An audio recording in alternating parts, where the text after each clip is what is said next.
Reese LAFLARE's in the house. Man, what's happening? What's going on? What's happening, man? Chilling, man. You know, enjoying the day. Kicking it. Halloween festivities type. Yeah, man. We were discussing a little Halloween things. I know you did a little party last night. Yeah, Didn't get a lot of sleep. Nah, I went to two parties. Had some beef patties after Shaba and a taco. I'm regretting it now. My stomach is on fire. Oh, word! I I had amazing tacos at the I call it the Fair Oaks Taco Truck in Pasadena. Everybody who lives in Pasadena knows about the Fair Oaks Taco Truck. Oh man! And I'm feeling great. The tacos was beast. They was fire, but you know, you pay for it later. You pay for it later. Man, first of all, welcome. And I guess the first question, because I want to get familiar. I'm somewhat familiar, but I want to get more familiar with you, and I want people that are listening and watching, obviously, to get more familiar for those who may not know who Reese LAFLARE is. So first and foremost, where did you come up with that name? My name Maurice. So the Reese came from there, but I got the LAFLARE from Gucci Man. I used to always kick it around him a lot in Atlanta and stuff like that, and I made this video called Reese Man LAFLARE. It was like on one of my first projects and stuff like that. And when Guwap went on his infamous Twitter rant, he stopped in the middle of the rant and was like, Reese LAFLARE, my young nigga, he go hard. He fire, and tweeted that and then went back to ranting. So you had to keep that. Yeah, for sure. Yeah. Always. Now, are you originally from Atlanta? Yes. I was born in Birmingham, Alabama. I'm from Atlanta. Nice. Yep. That's what's up. Yes, sir. Ditto that. Yes, sir. Yeah. I'm from around the way in the ATL, and I've lived out here for about 20 years. You live out here now. I'm always here. I'm back and forth all the time. You working? Yeah, I'm working. I know. I'm like a LA adopted. You know, everybody. I know everybody here. Nice. Dom, Kenny, everybody. I grew up around all them. Like used to be on Fairfax all the time. I was like one of the first kids on Fairfax, like 2007, 6, shit like that. Because I was skateboarding. I used to skate for Nike. Gotcha. So I was out here like skateboarding. I didn't even make music then. So that's how I ended up like meeting everybody and running into folks and stuff like that. Yes, sir. Now you've gotten a lot of your swag and style from the late great Prince. Yeah, man, he's one of my style inspirations. You know, me and him resemble. I got that. So my mom would always say it, and I was like, man, what is you talking about? Then one day I really looked. She sent me these old pictures of him, and I was like, man, that's kind of wild. Me and him do kind of look alike. He's the drip. He's the drip god. Yeah. Him and Michael Jackson for sure. Nice. Yes. Yeah, I think, man, Prince definitely inspired me, and of course Michael Jackson. What about in the hip hop world? What was my inspiration, like where I get my style from? Pharrell's one person that inspired me a lot, like Pharrell and Ego. You know. Now, you talking fashion, or you talking? We talking fashion. We gonna go with them musically, even musically, like Pharrell, Prince, Dom. I learned how to rap low key, kicking it with Dom Kennedy. No shit. Yeah. So were you weren't really rapping when you first came out here? No shit. I had Dom had this mixtape called Best After Bobby, the very first one. If you go back and listen to it, I'm on like 2 songs on there, and I didn't rap at all. He was just like, "You tight, get on here." Because I told him to rap on. There was a song in Atlanta called "My Partner Them" at the time by the Rich Kids, and he came to Atlanta, and they would come and kick it with me, and I'm like, hey, bro, you doing this mixtape, you need to rap on this, because this like the craziest song in Atlanta right now. We did that and like Ice Cream Paint Job, and he was like, do a verse on it. I'm like, all right, cool. I think Ice Cream Paint Job had like me, him, and Scheme on it. Wow. Yeah, and I didn't rap then. I just was skating. Yeah, I was fucking around, skating, kicking it. Dog, that's amazing. This is live. Can I cuss? Yeah. Okay, cool. Yeah, no, you good. All right, I ain't know. That's why I'm like, I ain't know if I could say certain stuff. Nah, you good. You good. Motherfucking shit, damn asshole. Oh, all right, for sure. That's like, so you telling me that I'm imagining me skateboarding, and they're like, man, you're dope. Like, it's very rare, in my opinion, that somebody just randomly does something and doesn't even realize they're that great at it, and somebody else recognizes it. Like, that's amazing to me. Oh yeah. Because I think we know. Did you kind of know though? Did you had some skills? Like, you had to kind of have. I mean, a little bit, but not really, because it wasn't something that I originally intended, like that I wanted to do. I would always end up in the studio because of just friends and people I knew. They would drag me to the studio. Like I would always kicking around Ivan and stuff, and you know, he'd be with Ye, and this was a long time ago, and they would come, hey Reese, like they was like, he cool, he know he swagged out, he skate. Hey, you come kick it with us, and I just always end up in studios. Like, why do you think it? What was? If you had to come up or say a reason, what do you think it was about you that made people gravitate towards you as far as like the music thing? Like, what was going on there? Like, I mean, it was something when I started making music and what I was putting out there and doing, it was different. How did Dom first hear you rap? Sitting in the studio, man, I'd be joking around playing. They'd be like, they used to always make fun of me and stuff because they'd be like, bro, you be always in the studio dancing and singing, just rapping, playing around and stuff. And then they would be like, you actually kind of tight. Like, you should do that. And him and Don Cannon is how I ended up doing music and stuff. Cannon. Yeah. Cannon and DJ Drama and Stevie Williams, they had a skate shop. And they opened a skate shop together in Atlanta called Skatetique. So me being a skater, that I would always be at the shop skating the mini ramp and stuff. And this is how I ended up in the studio other times with like the cool kids and stuff. It was all very random. So they would go to the studio after closing down the shop. And this particular day, I was chilling with Steve and all, and I was like, hey, Reese, we going to the studio. Come with us. So I go to the studio. It's me and my friend Curtis. I'm in the studio. I'm just sitting on the ground watching. I'm like, dang, this Cannon. Like, you know, I listen to Gangsta Grills. You know, I'm a fan. I'm like, hey, I'm watching everybody did. Yeah, it does. I'm like, now I'm watching him make beats like Cannon and all this stuff. Then like, I was fans of the cool kids. Chuck and Mike walk in there, and I'm like, oh, dang, this is crazy. Like, this is fire. And Justin Bieber showed up for some, like, little Scooter Braun and little Justin Bieber showed up for some random odd reason. But I was like, dang, this is cool. So I just sat there and just, you know, watch Cannon make beats, watch Chuck them rap, and I'm like, man, this shit easy. I could do this. I'm like, this shit ain't nothing. See, that's what I was getting at. Because I'm glad because a lot of people won't come out and admit that. You know what I'm saying? That's why I say you kind of know when you have a knack for something. Yeah, like I know what sounds good and what looks good. So I'm like, okay, I just didn't know like how I supposed to intricate. Yeah, the intricate. And then I like watch. I'm like, oh, okay, that's dope. This what it is. I'm like, oh, okay. So Cannon out after the shit, I was like, man, I'm about to make a mixtape. And he was like, what? And I'm like, I'm gonna make a mixtape. And he was like, all right. And a lot of people, I think they can do something really good. Like, I think I'm an amazing basketball player. Then I get out there on the court, and it's like, wah, wah, wah. Scorched. Man, and I play ball all the time, you know what I'm saying? And but I do play with some ballers, you know what I'm saying? But, you know, in your mind, it's like, I think we all have this. I know I do. Like, you're watching TV. You're like, I can do that, man. This dude sucks. And then you actually get out there and try to do it. So I have a lot of respect and appreciation for people that can just get out and do something that they normally don't do. No, for sure. And you know, so obviously you're a multi-talented dude, man. That's nice. Now here it is. Now you got an album dropping November 8th, right? Yep. Next week called Final Fantasy. It's really, really tight. I hope you guys enjoy it as much as I do. Have you got into the production side? Did you do any production? Do you you have the homies produce? Is there any producers we would know? Yeah, Hit Boy's on there. I use a lot of like some of the dudes I use are like new producers and dudes that I rock with. Foreign Tech, he made like stuff for like Bryson Tiller, a bunch of people, just all homies. Sunny Digital's on there, stuff like that. You know, Atlanta homies and then my close friends and stuff. Nice. I don't know how to make beats, but I know how to like put them together. Is this gonna be one of these things where you're in there one day and man, I can do this. That's easy. Hell nah.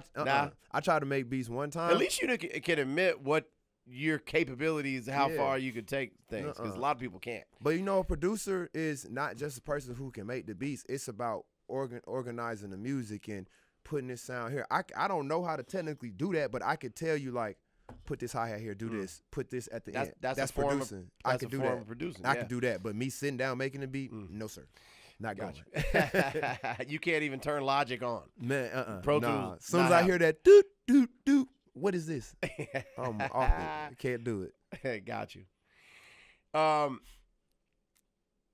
What do you see and hope that comes about this new project? Like, what's your vision and your long term? You know, where do you envision yourself? Since I started making music, I've always been this person that's been mimicked and copied a lot. You know, usually when you're the first person to do stuff, it's like a gift and a curse. Usually the first person to do something is not the one that gets all the praise for it. It's somebody It's that, usually the second or third. The second or third. Right. So I've been and then they never give that person credit because they want to make it seem like, nah, that was me. Yeah, no, that's been my issue because my brain is like always so far on the Give next me an thing. example of how you feel like you're ahead of the curve.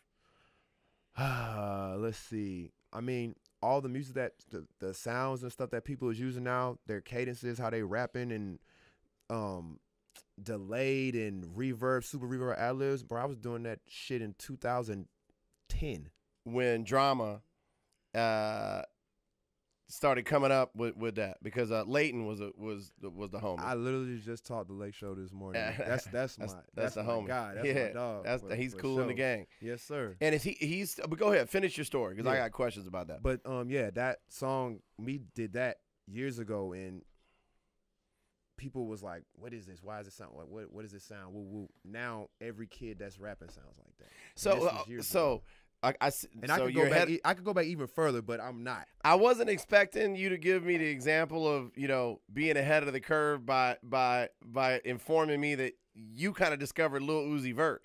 Explain that, because this is interesting to me. Oh yeah, it ain't no kinda. I did. You know, all the kids, man, on the internet. The internet is a very powerful thing. Uzi hit me up years ago, and he was like, "Hey man, like, I love your music, like." Bro, I'm about to be out of high school. Like, bro, I'm trying to woo woo. I'm like, all right, cool. Send me some music. I listen. I'm like, damn, you fired. So nigga hard. He like me. He like a little Philly version of me. So, he came to Atlanta. Actually, no, he was in Philly still. So I had at this time, Wiz Khalifa. I went on tour with Wiz on his what was that tour called? He had like a big secret tour in I forgot the other one, but he took me and my homies on this tour, 2-9. I used to be in this when I started rapping. I was in this rap group from Atlanta called 2-9. So I was kicking it with Wiz, and I brought Uzi with me. I brought Uzi with me on the tour bus on the road. So this is the first time Drama and Leighton and all of them met him, and they're like, "Who the fuck is this kid?" And I'm like, "Bro, it's my little homie from Philly." They like, "Yo, he crazy, like what he be talking wild and stuff." I'm like, yeah, he cool. So I was on the bus, I played them like some our songs me and him had together, and they was like, shit is amazing, like what are y'all doing? They tried to like make me and him a group and shit, and we was like, nah, we cool, like it's my dog. But yeah, you know, me and Uzi, we be in the future with it. And where did it go from there? Did you guys end up, because you didn't want to do a group, but was there any business? Was there any man, it's, you know, Has Lil Uzi reached back to? I talk to Uzi all the time. He just literally hit me yesterday. He was hitting me up yesterday. And if you don't mind me asking this, and I might be, you know, getting into some territory that you don't want to comment on, which is fine. But did so Lil Uzi Vert and Drama had some type of? They're still. Yeah, no, that's not a thing. But Leighton is managing. He was no Uzi. So he was signed to them to Generation Now, and he was signed for management. He's not a part of their management or anything. And Drama, Uzi's on Rock Nation. They don't see anything as a result as far as residuals anymore.